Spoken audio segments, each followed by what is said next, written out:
తల్లి మా పిల్ల జల్ల సల్లగా చూడమ్మా, గొడ్డు గోదా పచ్చగుండాలని గ్రామ దేవతలకు మొక్కుతుంటారు. ఏడాదికో పారి జాతర చేస్తే బోనాలు ఎక్కిచ్చి ఒడిబియ్యం పోసి యాటలు కోసి సాక పెడుతుంటారు. పతేడు ఆనాకాలం షురుగాగానే ఆతవర్ణం మారుతుంటది. ముసురుకు సర్దులు జరాలు వస్తుంటాయి పోరలకు. అందరు మంచిగుండాలి, తల్లి సల్లగా చూడాలని బోనాల పండుగ చేస్తుంటారు.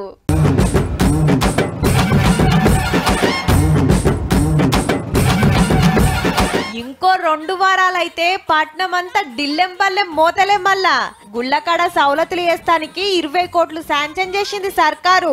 గుళ్లకు రంగులేసుడు, మైక్ సెట్లు కట్టుడు, క్యూ లైన్లు, అవసరమైన కాడ రోడ్లేసుడు, నీళ్ల సౌలతికి గా పైకం ఖర్చు పెడతారన్నట్టు. సిటీలా ఇదే పెద్ద పండుగాయే. 26న గోల్కొండల జగదాంబికమ్మకు తొలి బోనం ఎక్కుతది. జూలై 1న బల్కంపేట ఎల్లమ్మకు బోనాలు, 13 నాడు సికింద్రాబాద్ ఉజ్జయిని మాంకాలమ్మకు, 20న లాల్ దర్వాజా బోనాల జాతర. ఇవే కాదు 28 ముఖ్యమైన గుళ్ళకాడ బోనాల సంబరం జోరుంటది. ఏడాదికి ఒక్కపారాయే శితం భక్తులొస్తారు. బోనాలు, రంగం, తొట్టెల ఊరేగింపు, పలారం బండ్లు దిప్పుడు, నెల రోజులు జాతరంటే జాతరబ్బా.